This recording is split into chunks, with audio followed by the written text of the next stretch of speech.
It's time to get real. We're going to jump into common network attacks. And with common network attacks, we're going to focus on 3, which is technically really 4, which we'll see.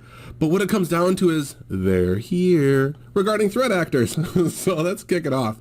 We've got our 3 common network attacks that exist. Number 1 being the reconnaissance or the recon attack. And this is all about gathering information and learning about vulnerabilities that exist in a system. So from there, we can target those vulnerabilities in what's known as the access attacks.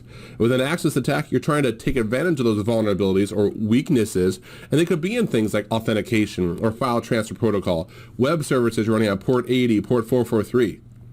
Even SSH has been known to have its vulnerabilities. Hence, Cisco released SSH version 2 on a lot of their iOS boxes. DOS attacks, though, denial of service.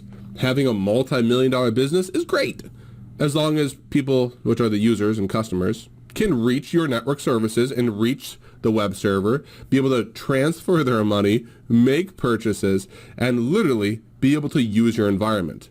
Denial of service is all about having a disruption of network services. So let's jump in deep on these. We're going to go ahead and get into recon attacks first. And there's many different types of reconnaissance attacks that could occur. But where they really start with is like a storyline. We're going to have a threat actor perform some type of query of a target. And for that, it could be something as simple as a who is. So we can start by me going to research.domaintools.com, up there in my URL, and I'm going to just go to cisco.com as my whois lookup. And I'm going to get more depth information on cisco.com. If I scroll down to the bottom here, we're going to be able to see that I get this whole whois record. Domain name is cisco.com, the registry domain. I get dates and times. I even get information regarding location and phone numbers and even our email address. This gives me a huge amount of information regarding the company, and there's actually ways that I can get more information than this.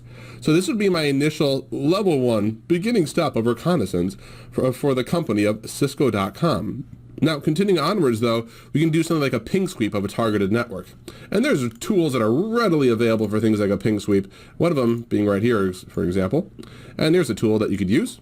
And I just did a ping sweep on a local network, but I also went further than that, and I did a port scan. And I pulled back multiple devices that were live and responded on the network with a ping sweep, along with different ports that are currently open on those devices.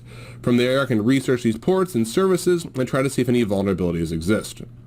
With that idea in mind, I can use vulnerability scanners to actually target them at those live IP addresses and see what comes back regarding applications, operating systems, service packs that all exist. Then finally, we can actually start running exploitation tools to take advantage of those vulnerabilities.